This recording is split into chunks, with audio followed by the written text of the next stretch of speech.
discussion. Mimi nilikuwa hapo kwenye agenda ya fedha hapo kwenye usafirishaji wa watu kwenda mkoani. Hata mimi nilikuwa na mawazo. Kwa sababu gani? Nimehudhuria kwenye msiba Kayoka. Samahani. Yaani hivi labda sijajua. Iko hivi. Hili swala la kusafirisha watu ipo kwenye katiba, tulishaandika kwamba watu sisi. Kwa hiyo tukijadili maana yake hairekebishiki. Hapana. Au kuna maana? Yaani mimi namaanisha hivi, kwa sababu gani? Hapo kwenye usafirishaji wa watu tuko kwenye fedha zinazotumika, na kwamba kama tunaumia wanachama tunaumia. Ni sisi wanachama, si ndio? Kwa sababu mwenyekiti amesema hivi, katiba ni ya kwetu na tunaweza kuivunja na kuitengeneza. Kwa hiyo sisi msituzuie. Tuache tuongee, kitakachowezekanika ndio hicho. Na mimi nilikuwa na wazo hapo kwenye katiba kuna kwenye fedha kusafirisha watu. Kwa sababu mimi nimefiwa na pia watu watatu. Na kwangu mimi watatu tunaondoka. Na kwamba hiyo ni katiba kwenye maandalizi ya fedha. Sasa pale ninapoondoka, naondoka na wale watu. Wakati mwingine mimi nitawahi kuondoka. Wale watu wamebaki. Wananipaje faraja? Na wakati wao wamebaki mimi nishaondoka. Asante. Nimekuelewa iko hivi.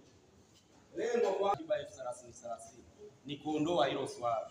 Kwamba wewe umepata shida, tunachukua kwenye account, tunakupa. Ndio maana hiki kikao ni cha kuidhinisha hizi hela zitumike zilizopo kwenye account kwa njia hiyo. Lakini kipindi kile tulikuwa tunakwama, unapata tatizo, ndio tunaitisha watu. Kama kwa Ruzanzo wanakuja watu 67, maana yake hata nauli hiyo haipo. Kwa hiyo unajikuta swala ambalo tungelimaliza ndani ya muda mchache tunatumia siku 3. Sijui umenielewa? Na ili kama mnakumbuka, ndipo tuliposema kwamba tuwe na akiba ambayo wewe ukipata tatizo, tunajua kabisa kusafirisha na bidhaa zangu ni milioni 1,500,000 na 20,000. Ipo kwenye akaunti, tunatoa tunakupa ndani ya muda, wewe unaondoka, tunabaki tunachangishana, wewe ukishaondoka. Ndio nilikuwa hapo kwa sababu gani? Ndio maana tulikuwa tunaomba tupunguze idadi ya wale wasafirishaji ambao wanasafirisha hapo kwenye fedha.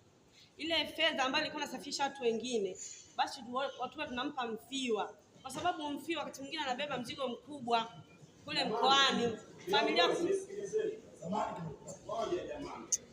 Iko hivi, nisikilizeni, tutatumia muda mwingi.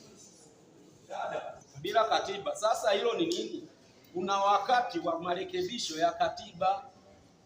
Yaani kuna mkutano utakuja, tukiona kwamba hii katiba inahitaji kurekebishwa, tutawatumia message, agenda itakuwa ni moja tu, kurekebisha katiba. Ndio hapo tutaboresha. Asante.